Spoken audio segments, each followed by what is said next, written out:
के बिंदु। हम्म तो पहला है, हम्म उद्योग में पूंजीपति की शेयर होल्डिंग के साथ साथ मजदूरों का स्वामित्व, ये बिंदु है तय। हाँ, कि हम बोलते हैं कि सबका स्वामित्व होना चाहिए। और जब स्वामित्व रहता है तो श्रमिक पूरी कार्य क्षमता से मन लगाकर काम करता है। हाँ, तो इसमें तीन तीन चार माने प्रश्न इस स्टेटमेंट पे हैं कि पहला, कि शेयर होल्डिंग कौन और कैसे निश्चित करता है। माने जब सभी भागीदार हैं, हाँ, सहयोगी नहीं सहभागी हैं, हाँ, तो उस रूप में है, तो शेयर होल्डिंग कौन और कैसे निश्चित करते हैं, इसकी क्या प्रक्रिया हो सकती है। दूसरा, एक बुनकर कितने घर बंधे हुए हैं, ये कैसे निश्चित करे। ये निश्चिति माने ये टॉप डाउन अप्रोच होती है या अपनी क्षमता के अनुसार वो और घर भी बढ़ा सकता है। ये सामुदायिक उद्योग के बारे में सोचना चाहिए, जो सॉफ्ट कम्युनिटी की एक संकल्पना रही है। हाँ, उस रूप में देख रहे हैं। तो ये पहले बिंदु पे ये प्रश्न है। दूसरे पे, कार्य की मूल प्रेरणा प्रतियोगिता या लाभ की वृत्ति ना होकर कर्तव्य सुख हो, ये एक स्टेटमेंट है। हाँ, तो इस पे जो प्रश्न बन रहे हैं ताई कि क्या पहले ऐसे कारीगर ढूंढें जो माने जो कर्तव्य सुख में लीन हो। हाँ, उस तरह के कारीगर ढूंढें या अच्छे कारीगर ढूंढकर उन पर काम करें।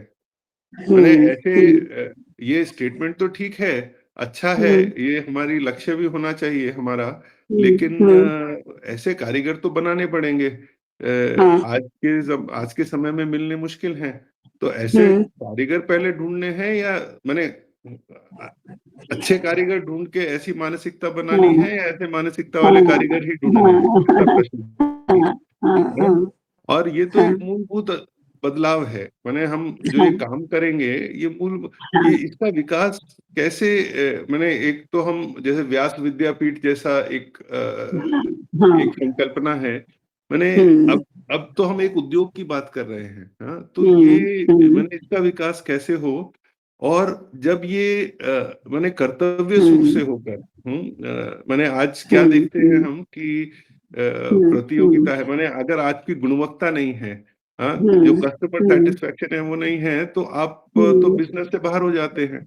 तो ये जो प्रतियोगिता या लाभ की वृत्ति ना होना, जो आज हमारे प्रेरणा स्रोत हैं एक रूप में, हाँ, उनकी एब्सेंस में ये जो गुणवत्ता है और जो उपभोक्ता संतोष है, उसको निश्चित करने के आयाम कैसे हो सकते हैं। मैंने हमने तो घर बांध दिए, और उसको सही नहीं हो रहा है, तो मैंने ये मॉडल ही बनाने में तो दिक्कत आएगी इस रूप में। तो ये दूसरे स्टेटमेंट पे प्रश्न है ताई। मधुसूदन जी भी जुड़े हैं ताई अभी। अच्छा। अभी हाँ, तीसरा स्टेटमेंट है ताई, व्यक्ति को दिया जाने वाला पारिश्रमिक उसके द्वारा दिए गए श्रम के प्रतिपादन के अनुपात पे नहीं, वरन उसके योगक्षेम की व्यवस्था मानी जाए। हाँ, कि जो ज्यादा काम कर रहा है या जिसका ज्यादा आउटपुट है उसको ज्यादा पैसे मिले या पारिश्रमिक मिले, ऐसी व्यवस्था ना हो। उसका योगक्षेम की व्यवस्था कितनी है, उसको कितनी आवश्यकता है, ये माना जाए। अब इसमें जब लिस्ट कर रहे थे कि न्यूनतम आवश्यकता योगक्षेम के लिए क्या है, रोटी कपड़ा मकान, और फिर हम बोलते हैं निशुल्क शिक्षा, निशुल्क स्वास्थ्य और सुरक्षा, ऐसे 6 आयाम हम बोलते हैं। मैंने जब हम एक उद्योग के बारे में सोचते हैं तो इसका नियोजन करना, इसके ऊपर चर्चा हो, तो ऐसे 3 स्टेटमेंट हैं और उनपे फिर कुछ प्रश्न हैं। स्टेटमेंट पे प्रश्न नहीं है, लेकिन स्टेटमेंट के इम्प्लीमेंटेशन पे प्रश्न है। तो ये एक सेट है प्रश्नों का, ये मेरी ओर से था। ठीक। फिर मुनीत जी के 2 प्रश्न हैं, वे भी जुड़े नहीं हैं, पर मैं प्रश्न तो पढ़ देता हूँ। पहला है, राष्ट्र की दिशा, विश्व की परिस्थिति और धर्म पालन, तीनों में सामंजस्य बैठाना असंभव सा दिख रहा है। हम्म ये इनका पहला स्टेटमेंट है। फिर दूसरा हाँ लिखते हैं, हाँ राष्ट्र को दो अप्रोचेस लेनी होंगी, हम्म एक टेक्नोलॉजी डेवलपमेंट की हम्म दुश्मन से लड़ने के लिए, और हम्म दूसरी प्राणी ऊर्जा पर आधारित जीवन की। हम्म इन दोनों को साथ साथ होने के लिए समाज में हम्म विवेक की आवश्यकता है। इस पर हम्म विचार और कोई युक्ति करनी होगी। हम्म। ऐसे दो ये मैंने प्रश्न वो कहाँ स्टेटमेंट है? भी है, प्रश्न भी है एक रूप में, ऐसा मैं समझ रहा हूँ। इस पे कैसे चर्चा होगा करना ये ऐसे? चाहते हैं। प्रश्न जैसा नहीं है, चर्चा हाँ के बिंदु हाँ है, ऐसा मुझे लगता है। तो हम्म। तो ये दो ठीक है। आए हैं। अब बाकी किसी के और प्रश्न हैं तो वे बता सकते हैं, फिर ताई हम्म। जैसे भी क्रम में चाहे वो। पहले ही प्रश्न बता दे, हाँ अगर किसी के हैं तो।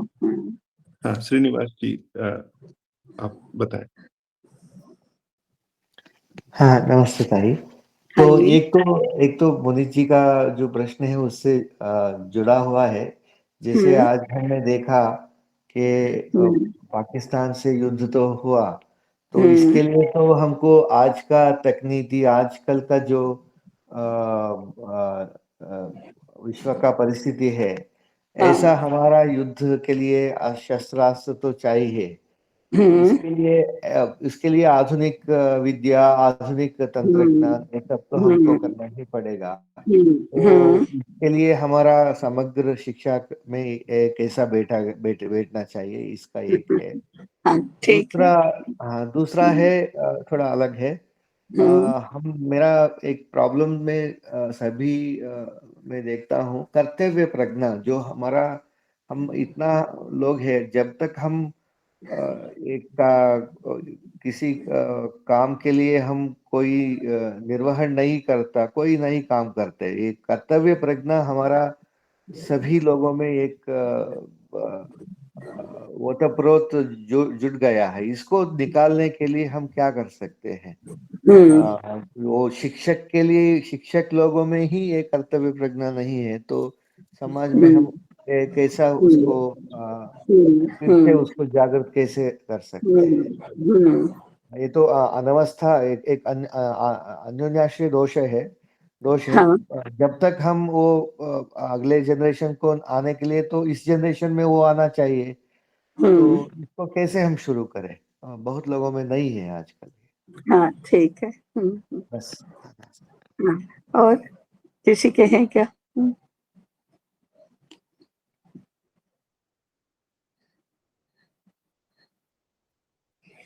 नहीं ताई, नहीं है मेरा क्या? अभी कोई प्रश्न नहीं है। संदीप बोल रहा हूँ, मेरा अभी कोई प्रश्न नहीं है ताई। अच्छा। मधुसूदन जी, राजेंद्र जी, और विश्वक्सेन जी। विश्वक्सेन जी, हाँ। मैंने हमारा व्यक्तिगत अध्ययन और आज का प्रश्नोत्तरी का सत्र और ये सब देखते हुए ऐसा लगता है कि भृगु याज्ञवल्क्य गट का जो पाठ्यक्रम है, जो तरीका है, इसमें कुछ भारी बदल करना चाहिए। एक तो मुझे लगता है कि थोड़ा स्तर नीचे करना चाहिए।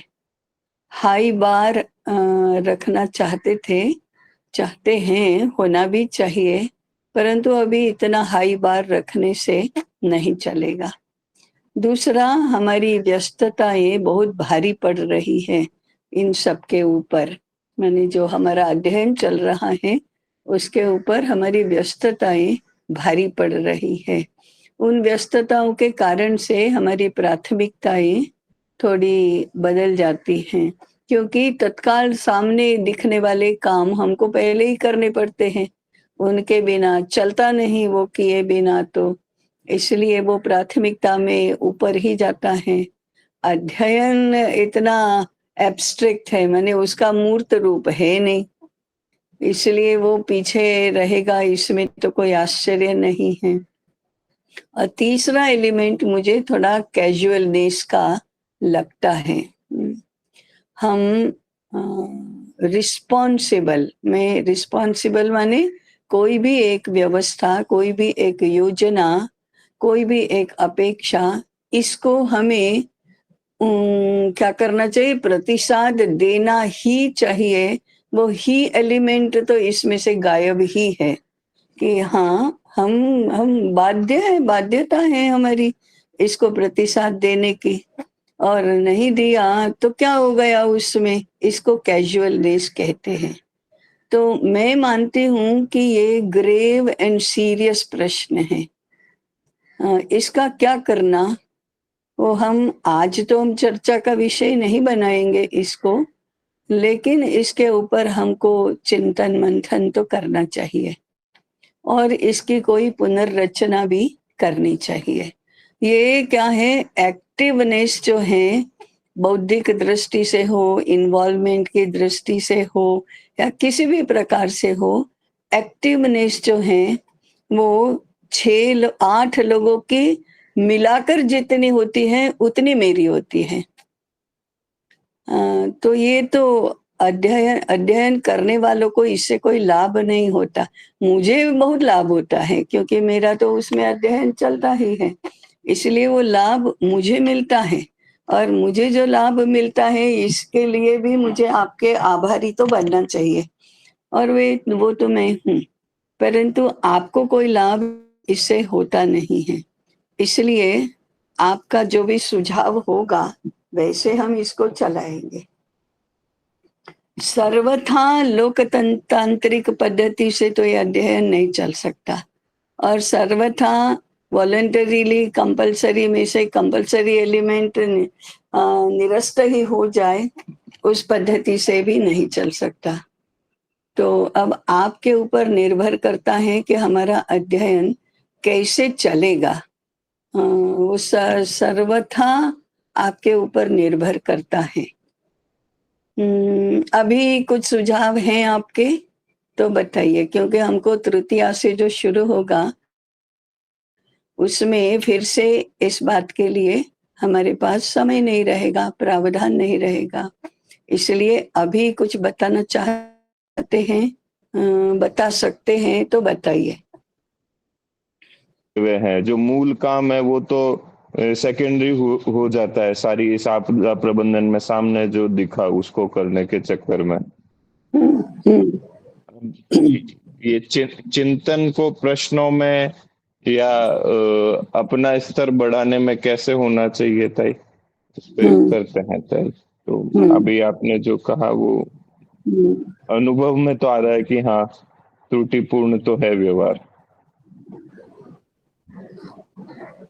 ने तय किया है उसी रूप में चलने देते हैं थोड़ा सा, क्योंकि फिर नए प्रकार से उसको नियोजित करना होगा। एक बार उसको करते हैं उसके साथ में और अच्छे से करने का प्रयास करेंगे तय। ठीक है। बाकी लोग भी बताएंगे। आपने बताया था वो तीनों में सहमत हूँ। मेरे लिए तीनों चीज बैठता है।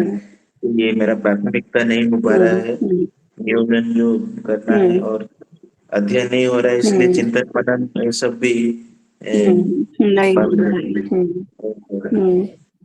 लेकिन जब हो पा रहा है अच्छे से मैं कर पाता हूँ तब। बट ये जो कंटिन्यूअस एक जारी रखना है अध्ययन, वो अभी तक मेरे ठीक से नहीं। इसलिए अभी गाड़ी पटरी पर आई ही नहीं है। मुझे लगता है बहुत बड़ी कमी है मेरी। नो, मैं किसी को ग्लानि का अनुभव हो इसलिए मैं ये नहीं कह रही हूँ।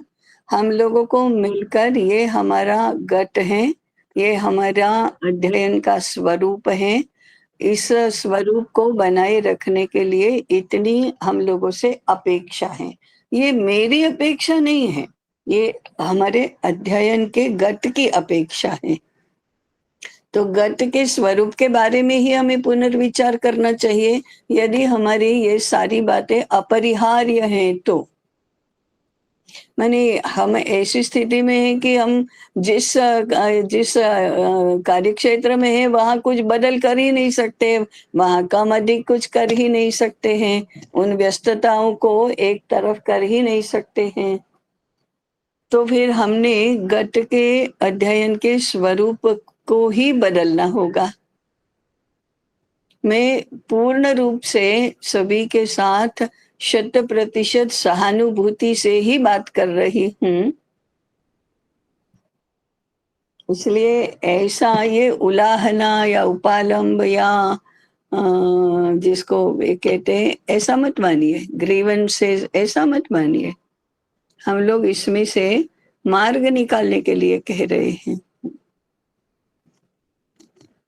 हाँ, मधुसूदन जी।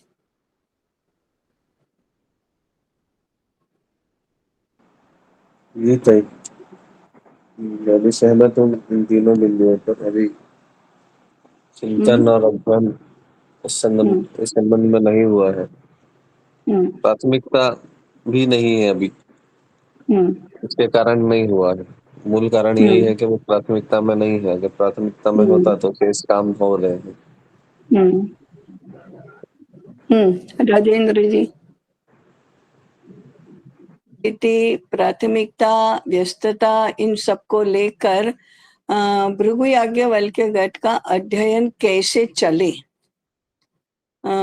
हम सब लोग उसमें कितने सक्रिय हो सकते हैं, कितना हमारा कितनी प्राथमिकता बन सकती है, ये सब व्यक्तिगत रूप से भी विचार करें और सामूहिक रूप से भी विचार करें। ये हम गट के रूप में बात कर रहे हैं, केवल व्यक्तिगत रूप से हम बात नहीं कर रहे हैं। परंतु अभी नई व्यवस्था में भी ये 1 महीना हो गया, ये अंतिम सत्र है इस मास का। तो अगले मास से कुछ परिवर्तन करना है तो बिल्कुल करना चाहिए, और जो हमसे हो सकता है, संभव हो सकता है, वही तो हम कर पाएंगे। जो संभव ही नहीं हो सकता वो कैसे कर पाएंगे। और हम यदि इतना गट यदि एक साथ नहीं रह सकता है, इतने वैरिड हमारी स्थितियां हैं, तो गट नहीं होगा। फिर हम व्यक्तिगत अध्ययन का ही विचार करें। तो कोई न कोई उपाय, कोई न कोई इसमें से मार्ग हमको सुझाना चाहिए। क्या हम व्यक्तिगत अध्ययन ही करना पसंद करेंगे? क्योंकि श्वेत केतु से ही हमने बार बार कहा है कि अध्येता का इनिशिएटिव होना चाहिए। अभी अध्येता का इनिशिएटिव तो नहीं है, अभी अग्रपाठी का ही इनिशिएटिव है। तो ये तो स्थिति किसी भी अध्ययन में ठीक नहीं रहती, प्रगत अध्ययन में ये ठीक नहीं रहती। इसलिए अध्येता का इनिशिएटिव आए तभी तो व्यक्तिगत अध्ययन भी तभी संभव होगा, नहीं तो संभव नहीं होगा। तो हम क्या करें? आपका सुझाव क्या है? हम एक चिंतन सत्र रखे इसके विषय में, क्या करें? वैचारिक रूप से भी सक्रिय तो आपको ही होना होगा। हमारे अभिप्राय चाहिए, हमारा विचार चाहिए, हमारा योगदान चाहिए इसमें।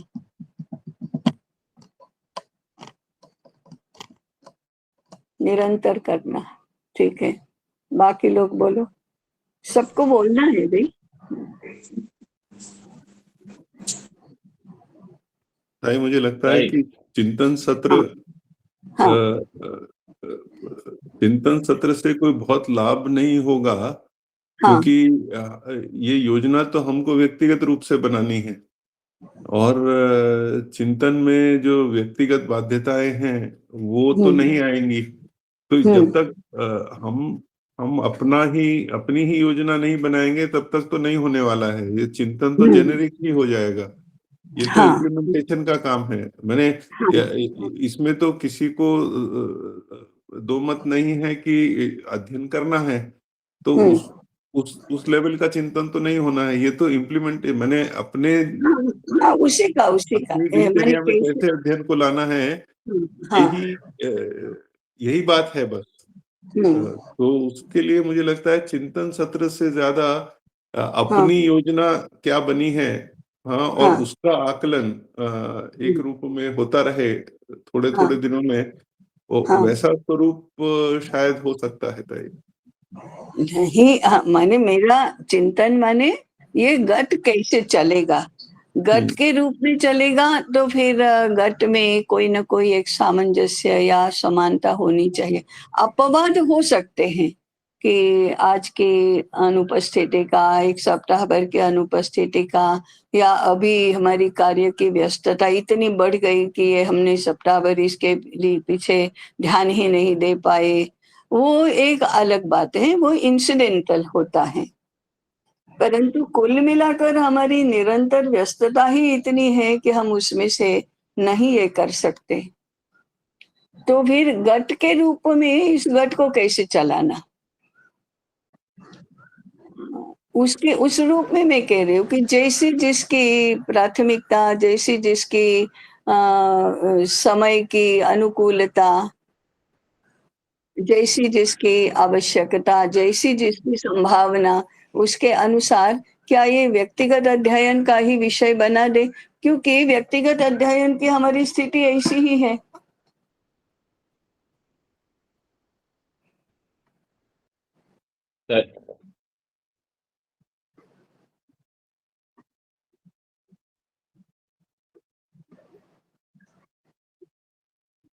हुँ,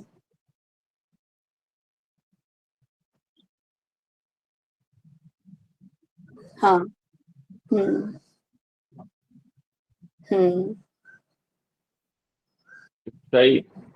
हाँ, मुझे ये लगता है कि हमें जब से साथ में अध्ययन किया है, इसमें हुँ, बहुत सी बातें हैं। तब से बहुत बात के उनके विषय की प्रस्तुति होती है, प्रश्न आते हैं। तो कई जगह हुँ, करेक्शन ऑफ थॉट भी सामूहिक रूप से आवश्यक है।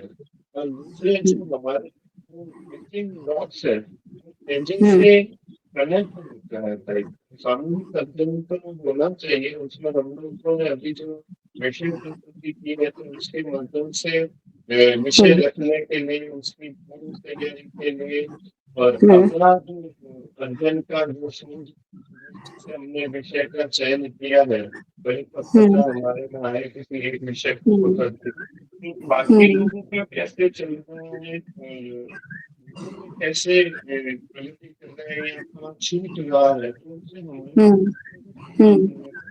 समझे नहीं आ रहा। आपकी आवाज़ बहुत अस्पष्ट हो जाती है बीच में। हुँ। हाँ, अभी ठीक आ रही है ताई? अभी तो ठीक आ रही है, हाँ, परंतु तो वाक्य पूरा होते-होते हाँ।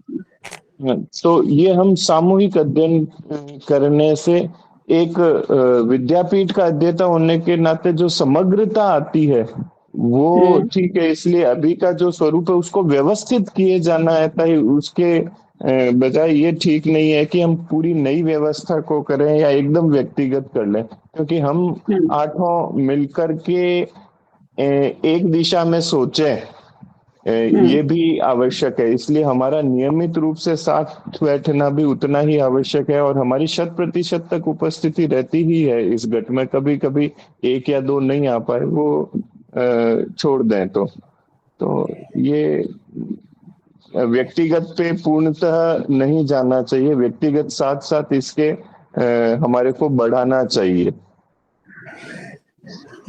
हाँ, ठीक है। इतनी बात। श्रीनिवास जी। हुँ, हाँ ताई, ये तो प्राथमिकता तो यही है जीवन में बहुत समय से, अभी भी जब से इससे जुड़ा हूँ, ये तो बहुत ध्यान से मैं मेरा कोशिश है। हुँ, पर इतना ही है मेरा, कोई इसमें कोई समस्या तो मुझे दिखता नहीं ऐसा। आपका सुनते सुनते हमारा भी एक ऊर्जा बढ़ता है, तो ऐसा ही हो रहा है मेरे मेरे तो। हुँ। मधुसूदन जी।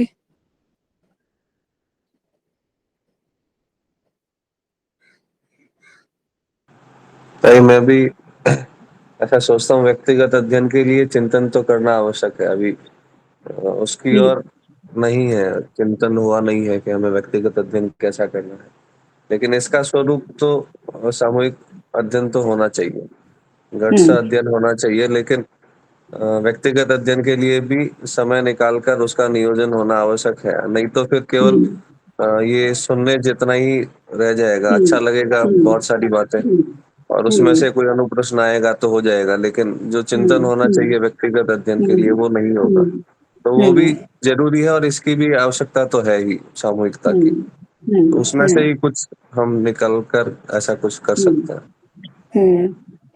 चलिए, विश्वक सेन जी, आपने बोला क्या पहले ही? नहीं, नहीं बोला। मैंने नहीं बोला। मुझे ये नहीं लगता है कि जो बोला।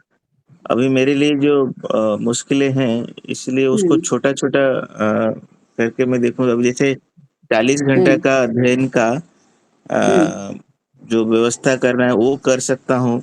तो ऐसे करके धीरे-धीरे छोटे-छोटे स्टेप लेके योजनाबद्ध रूप से ही मैं कर पाऊँगा। बहुत ज़्यादा बड़ा कुछ व्यवस्था से पहले गुरु पूर्णिमा तक 40 घंटे की जो है, इसमें मैं खरा उतर सकता हूँ, तो ये सॉल्व होगा, मुझे ऐसे वो लगता बहुत है। कठिन मामला है। हाँ, ठीक है। ऐसे मैं इसे कैसे देखती हूँ, ये भी बताऊँ। अभी 15 दिन में 5 दिन हमारे इसके हैं, सामूहिक अध्ययन के। ये भी बहुत हैं ऐसा मुझे लगता है, क्योंकि व्यक्तिगत अध्ययन के लिए अधिक समय चाहिए। तो फिर भी ये 5 और 10 ऐसे हैं। 10 में से भी 2 अग्रपाठी बैठकें, हाँ, अग्रपाठी तो है नहीं इसमें कोई, इसलिए वो तो नहीं है। केवल 1 मासिक बैठक रहती है, उतना ही है। तो हमारा अनुपात जो है, 1 सामूहिक बराबर 2 व्यक्तिगत, ये अनुपात है। तो पहला मुझे लगता है कि we must be serious about it and sincere about it. ये अनिवार्यता हमारी बननी ही चाहिए कि एक सामूहिक अध्ययन का घंटा हुआ तो कम से कम, मिनिमम पॉसिबल, कम से कम 2 व्यक्तिगत अध्ययन के होने ही चाहिए। अब मैं मिनिमम इसलिए कह रही हूँ, ये तो गणितीय प्रोपोर्शन हुआ, परंतु जिस पद्धति से सामूहिक अध्ययन अब मैं जो 1 घंटे में कर सकती हूँ, आप 4 घंटे में करेंगे इसको। ऐसा नहीं है कि मैं 1 घंटे में करती हूँ, तो आप आधे घंटे में करेंगे, ऐसा तो होगा नहीं। इसलिए कम से कम गणितीय प्रोपोर्शन देखें, तो भी 1 घंटा बराबर 2 घंटा इतना तो देना ही चाहिए। हम कर्जे में हैं, ऐसा मानना चाहिए। मैं जो सीरियस एंड सिंसियर कहती हूँ, वो ये है कि हमको लगना चाहिए कि ये नहीं, ये हमारी बहुत बड़ी क्षति है, ये दोष है, ऐसा तो चलता ही नहीं। ये कैसे चलेगा कि हम श्रवण भक्ति तो करें, परंतु कर्तृत्व भक्ति ना करें, ये तो हो ही नहीं सकता। इतना गंभीर और प्रामाणिकता पूर्वक इस विषय को लेना चाहिए। दूसरा है, जो अध्ययन की अपेक्षा है वो स्वयं अनुशासन तो है ही। हम अपने आप को अनुशासित नहीं करेंगे तो तो काम भी हमारे होंगे नहीं। और जब हम इतनी व्यस्तता में रह रहे हैं, हम कोई ब्रह्मचर्य आश्रम में तो अध्ययन नहीं कर रहे हैं कि 24 घंटा यही एक काम है हमारे लिए, बाकी सारे काम है और उनका भी महत्व तो उतना ही अधिक है। तो उसके साथ हमको समायोजन करना है, तो फिर हमको अनुशासित तो अपने आप को करना ही होगा। और तीसरा, सुनिश्चितता भी होनी चाहिए। नहीं न कर सकते हैं तो भृगु याज्ञवल्क्य के गट छोड़ देना। अभी जब हमारी स्थिति बनेगी तब हम इसको करेंगे, इसमें कोई बुराई नहीं है। इसमें वो तो परिस्थिति है। जैसे हमारी हसुमती बहन है, इच्छा तो उनकी बहुत है, परंतु घर की स्थिति उनकी अनुकूल है ही नहीं।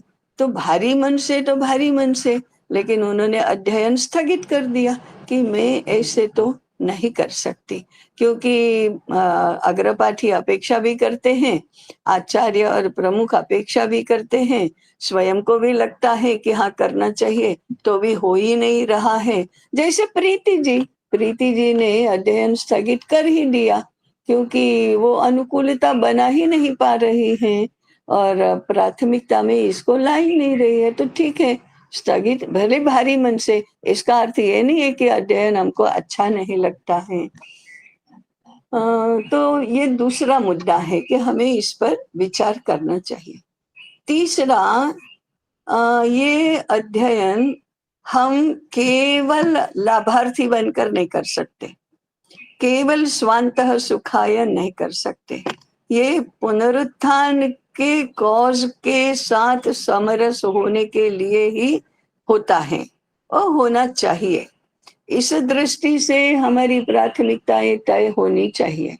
ये बात ठीक है कि पूर्ण प्रमिति के लोग पूर्ण प्रमिति का विचार पहले करेंगे, विद्या क्षेत्र के लोग विद्या क्षेत्र का विचार पहले करेंगे, राजेंद्र जी अपने व्यवसाय का विचार करेंगे, संदीप जी और मधुसूदन जी अपने व्यवसाय का विचार करेंगे। ये बात तो ठीक ही है, परंतु अपने व्यक्तिगत व्यवसाय और व्यक्तिगत कार्य क्षेत्र और रुचि अभिरुचि इन सब की समरसता पुनरुत्थान के कॉज के साथ कितनी हो सकती है, कैसे हो सकती है, इसका विचार किए बिना यह अध्ययन हमको परिणामकारी नहीं रहेगा। इस दृष्टि से भी अब हम विचार नहीं करेंगे तो और कौन विचार करेगा। इस दृष्टि से मैंने 3 मुद्दे जो बताए हैं इसके ऊपर आप विचार करिए। बाहरी अनुशासन थोड़ा आंतरिक भी है, उसके लिए तो मैं धीरे धीरे अधिक अधिक कड़क बनती जा रही हूँ। नहीं 100% उपस्थिति चाहिए मानी चाहिए, परंतु धीरे धीरे उसके लिए याद करवाना और ये सभी कम होते जाना चाहिए। अपेक्षित वहां उपस्थिति, इसको हमने घोषवाक्य बनाया। इसका परिणाम हमको बहुत अधिक अच्छी मात्रा में दिखाई भी दे रहा है।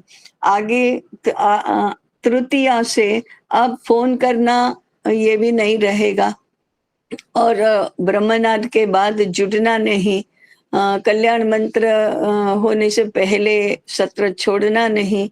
इस दिशा में आगे बढ़ेंगे तो ये बाहरी अनुशासन है, किसी ने हमारे ऊपर एग्जर्ट किया है, हमने इसका स्वीकार नहीं किया है अभी। तो ऐसे एग्जर्ट किए गए अनुशासन से हमारा अनुशासन तो नहीं बनता। ये सब तो स्वयं अनुशासन की बात है। मुझे ही नहीं चलना चाहिए, ये होना चाहिए। आज मुझे भी मनु को याद करवाना पड़ा, अरे ताई जुड़ी नहीं है आप, तो मुझे इस बात का बहुत ही ये तो रहना ही चाहिए कि ये कैसे हो गया प्रमाद, ऐसा कैसे प्रमाद हो गया, ये रहना ही चाहिए। इस रूप में जो हमारी मानसिकता बनती है ये बहुत मायने रखती है। तो इस दिशा में भी हम विचार करेंगे। तो आज का समय हमारा ऐसी ऐसी बातों में बहुत गया। अभी हम प्रश्न के उत्तर पर आते हैं। कितना समय है मनु जी? 5:50 होने को है। लो ठीक है, 5 मिनट में आपके प्रश्न का उत्तर देने का प्रयास कर रही हूँ। ये 5 मिनट में उत्तर देने लायक प्रश्न नहीं है, बहुत अधिक विस्तार से इस बात की चर्चा होनी चाहिए। और समझो पूरा 1 सत्र 2 सत्र इस विषय के लिए जाने चाहिए। परंतु सूत्र यदि बताना है तो अर्थकरी शिक्षा का ये जो विषय है, हम लोग क्या कर रहे हैं पता है? ये जो प्रश्न निर्माण हुए हैं, हम 2 पैराडिम्स एक साथ जोड़कर विचार कर रहे हैं। ये वैचारिक दृष्टि से बहुत बड़ा फ्लॉ है। इससे कंफ्यूजन बढ़ेगा, इससे कॉम्प्लिकेशंस बढ़ेंगे, कॉम्प्लेक्सिटी बढ़ेगी, इससे हल तो मिलेगा ही नहीं। क्योंकि 2 विजातीय पैराडिम्स जो हैं वो एक साथ समायोजित हो ही नहीं सकते। इसलिए इसको हम ऐसा न समझे कि आज की परिस्थिति में फिर कैसे विचार करना। तो पहला मुद्दा है पैराडिम्स के बारे में चिंता करें और शुद्ध भारतीय पैराडिम इसका विचार करो। दूसरा, मैंने इसके भी पहले कहा है कि जो लाइन ऑफ थिंकिंग है पूरा, वो एकदम से भारतीय जीवन दृष्टि नंबर 1, भारतीय समाज व्यवस्था नंबर 2, समाज व्यवस्था के मूल आधारों में त्रिवर्ग पुरुषार्थ। नंबर 3, त्रिवर्ग पुरुषार्थ के परिप्रेक्ष्य में अर्थ पुरुषार्थ। नंबर 4, अर्थ पुरुषार्थ में फिर अर्थ दृष्टि, अर्थ व्यवहार, अर्थ व्यवस्था, अर्थ संस्कार, ये 5। इस प्रकार से जाएंगे तो हम राइट पर्सपेक्टिव में हमारे विषय को रख सकेंगे। ये क्लैरिटी होना आवश्यक है। ये दूसरा गंभीर मुद्दा है। तीसरा, मैंने पैराडिम शिफ्ट की बात की, तो ये जो हम स्वामित्व, सहभागिता, सहकारिता, उसका मूल्य निर्धारण और पारिश्रमिक और श्रम और इन सब का अनुपात, इसके लिए हमें एक व्यवस्था लेकर चलना होगा। ग्राम एक आर्थिक यूनिट, संपूर्ण समाज व्यवस्था में आर्थिक दृष्टि से विचार करना है तो ग्राम को यूनिट बनाना पड़ेगा, और वो भी आर्थिक यूनिट। पूर्व में कभी हमारे डिस्कोर्स में आया है कि कुटुंब ये सामाजिक इकाई है, राष्ट्र ये सांस्कृतिक इकाई है, उसी प्रकार से ग्राम ये आर्थिक इकाई है। अब ग्राम को डिफाइन करना पड़ेगा इस दृष्टि से, फिर उसकी साइज और जनसंख्या का वॉल्यूम, काम का वॉल्यूम, ये सब तय करना पड़ेगा। उसके अनुपात में, अभी आपने पूछा ना कितने घर कौन तय करेगा, ये सब, तो ये ग्राम की सारी आवश्यक आनुषंगिक व्यवस्थाएं आर्थिक यूनिट के रूप में ये कैसे होंगे, इसका विचार करना पड़ेगा।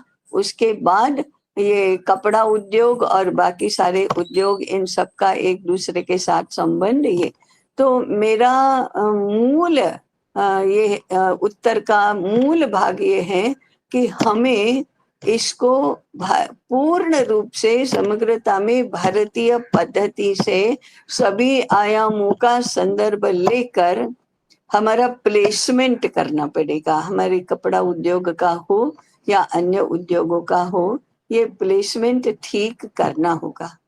तब फिर छोटी बातों को सुलझाते सुलझाते हम बड़ी बातों को सुलझाएंगे, परंतु चिंतन बड़े बातों का होकर फिर उसमें छोटी बात का समायोजन कर पाएंगे।